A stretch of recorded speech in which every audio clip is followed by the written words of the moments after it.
Bali, huwag niyo na pong sabayan yan, sir, ah. Wag na pong? Huwag niyo na pong sabayan. Bali, priority niya lang po. Ako na lang po bahala sa inyo. Safe naman yan. Nakatransaksyon ko na po yan nakaraan. Binilang ko siya ng iPhone 14 Pro Max. What's up mga kadiskarte? Ngayong araw or ngayong gabi gagala tayo. Alright, at meron tayong booking sa Lalamove. Okay, so currently may booking tayo ng papunta ng Cavite, and that is worth 1,039.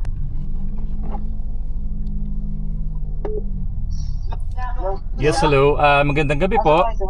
Sir Darren? Yes po, Lalamove po. Sir, ask ko lang po kung ano po yung ipapadala, boss? PS5 sir, palabas na po. Anong sasakyan niyan sir? Sedan na Mirage. Sedan. Okay. Sige boss, okay. Sige sir. Bali bossing, sige po. Ilalabas na po ako. Okay. Sige pa. Thank you. Bali, huwag niyo na pong sabayan yan, sir, ah. Wag na pong? Huwag niyo na pong sabayan. Bali, priority niya lang po. Ako na lang po bahala sa inyo. Sige po. Kung yun po yung request nyo po.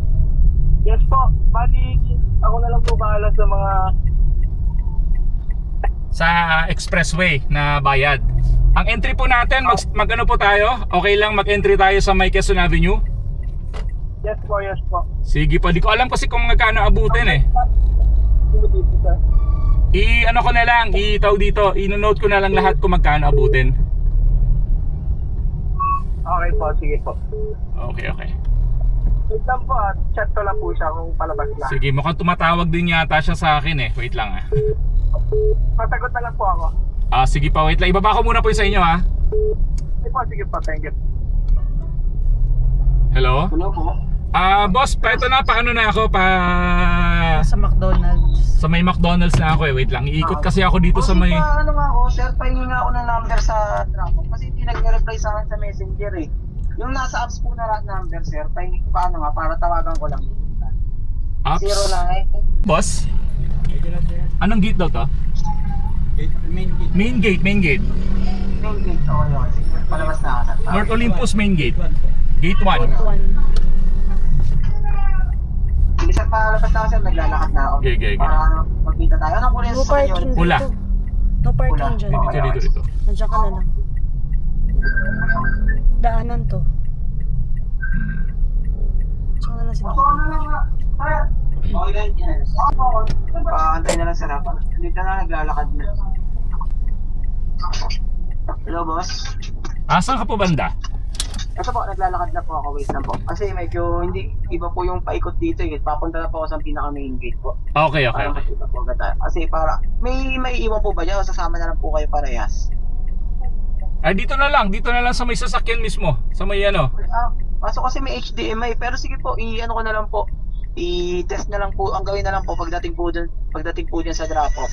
I-test nyo na lang po ulit sir para makasigurado bago kayo umalis. Pagdating sa mga palitan ninyo ng device or kung gumagana o hindi, hindi ko po pananagutan yan ha. Kayong dalawa po ang nag-uusap.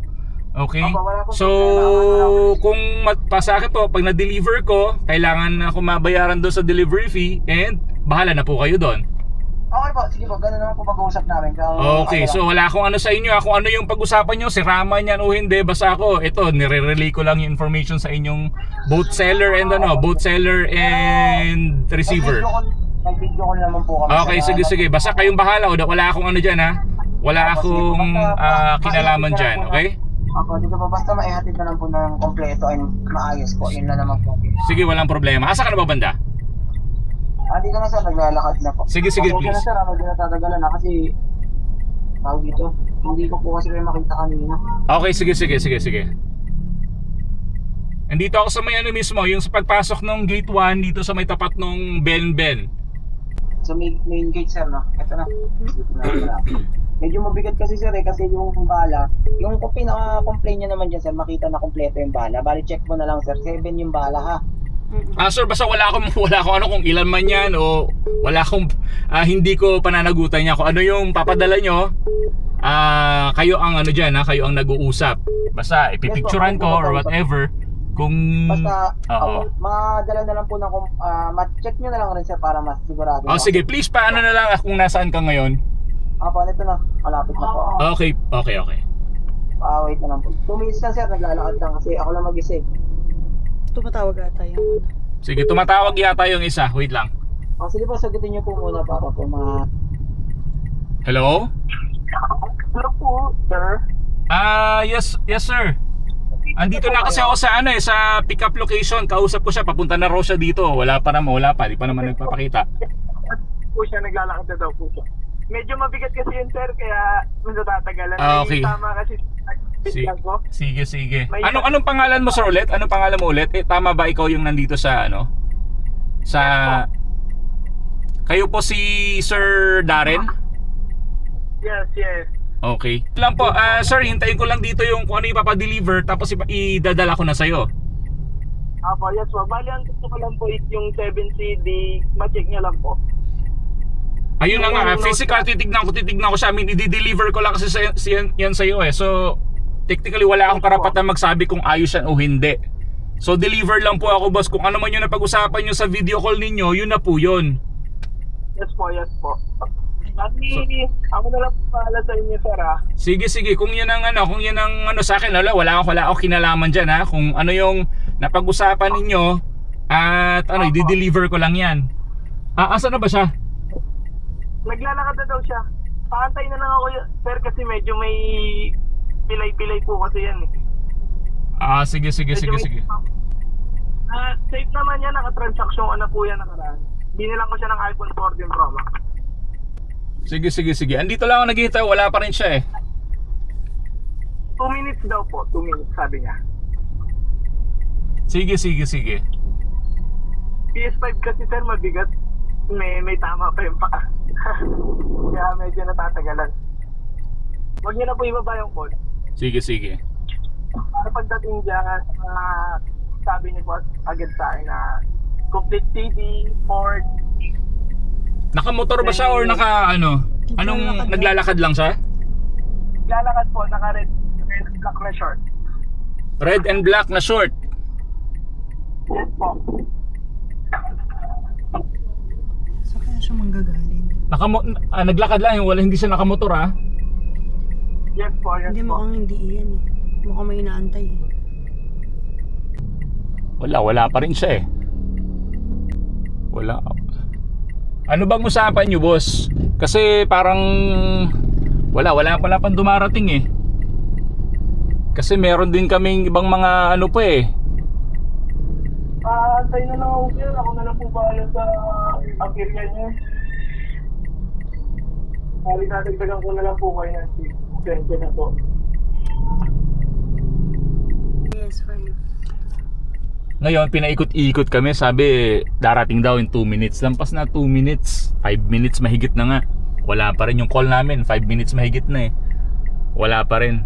Mukhang naghahanap to ng ng paraan kung paano sila manggugoyo eh. Yun lang yung feeling ko sa ngayon ha. Kasi apakalabong kausap eh. Ang pin niya nandun pa sa labas ng nasa labas ng Olympus. Ngayon pinapasok kami sa Olympus. Wala naman dito. Wala pa rin dumarating na na ipipick up. Ngayon nag-uusap siguro to. Ewan ko lang ha. So nakakaramdam na ako na bogus itong mga na to. Mga transaction na daw yan eh. Nakatransaction na daw. Ngayon ang labo ng usap nila. So I don't know. So ito na yung exciting part. sa nag-iisa namin booking, wala pa kami napipick up. Sobrang excited pa naman kami. Gusto na namin gumala.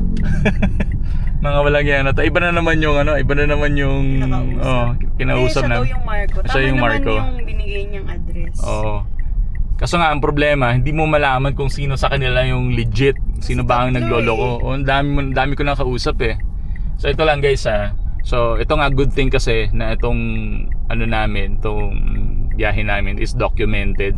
So ayun, nandito pa rin kami sa may North Olympus at sabi yung 2 minutes, wala na, almost magto 20 minutes na kami dito, magkakalahating oras na kami, wala pa rin kaming napipick up. Sige, patulan natin na yung oras eh. Yes, hello, magandang gabi. Boss, ito ba ang drop-off? Ito ang pick-up? Pick up po yan, boss. Pick-up, boss. Sino naman to ngayon, boss? Kasi maraming number na yung natawagan ko. Sino original ito? Teka lang po.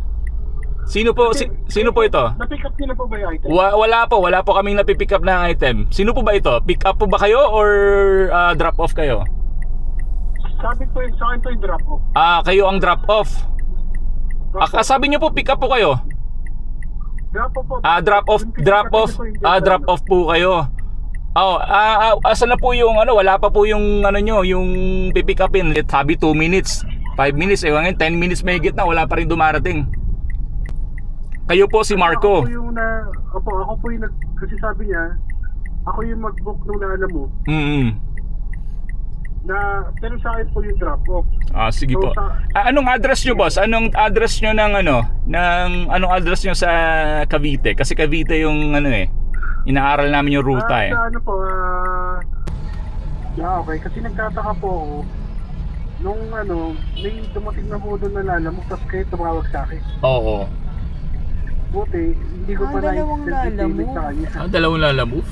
Or yung isang kausap natin kanina, yung kunyari magiging lalamove. Yun na nga. Dalawa po kasi yung tumawag sa amin kanina, magkaibang number. Okay. So, ayun.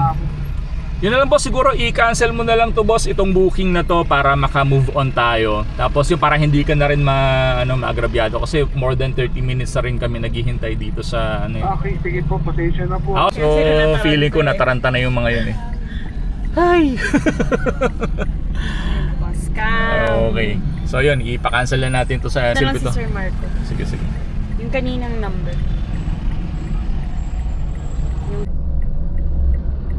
Yun sininya sa atin. Nagpapa-cancel na kami para maka-move on na. Pero hindi hindi niyo daw daw makancel. makancel. Why naman? Cancel niya lang yun eh. Siyang pwede mag-cancel eh. So guys, dahil sa experience natin kanina na walang hinatnan yung booking, meron tayong natutunan naman. So, ito yung mga red flags na napansin namin kanina na sana makita nyo rin sa bawat booking.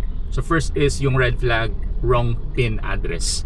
Sa wrong PIN address pa lang, sobrang red flag na kasi papapuntahin ka nila dun sa location na gusto nila. Yun na nga yung pangalawa. Susunduin at pupuntahan ka sa area na sinabi nila. Okay, which is may kinalaman doon sa wrong PIN address. Kasi pag doon pa lang gusto nila, kontrolado nila yung area mo. Kung nasan ka at kung saan nila gagawin yung scam nila. Tapos pangatlo, madaming iba-ibang number na ibibigay sa'yo. Katulad kanina, kung sino-sino yung kausap, hindi mo alam kung sino yung pick up, kung sino yung drop off, lilituhin ka nila. Tapos feeling ko yung kanina na kausap namin, ito yung tinatawag na middleman scam, na pag nag-give in ka, talagang lalamunin ka nila at may i-scam ka talaga nila. Yun. Pinakahuli at importante is yung tinatawag na too good to be true. Kanina 'di ba narinig nyo, nag-o-offer siya nung siya na daw bahala sa sa toll fee. Doon pa lang mga bro, mga kadiskarte, maging maingat na kayo kasi karamihan sa mga customer ng Lalamove, lalo na nagtitipid yan, karamihan dyan hindi talaga nagko-cover ng hindi naman lahat may mga talaga nagko-cover ng toll fee. Pero pag doon pa lang, too good to be true na kasi mula pa lang sa Quezon Avenue papunta ng ng Cavite, abutin na siya ng almost 500 doon. So, 'yon. Very very red flag. Too good to be true na offer sa'yo. And then syempre, yung last is mahal yung item na ipapadala. I don't know, baka ang gusto nilang mangyari, i-cover mo yung cost nung gusto nilang i-scam sa'yo. Say for 5,000 or more. Kaya yon, buti na lang kamo, maingat tayo at medyo alam natin yung gagawin pagdating sa ganyan, kaya hindi nila tayo maiisahan.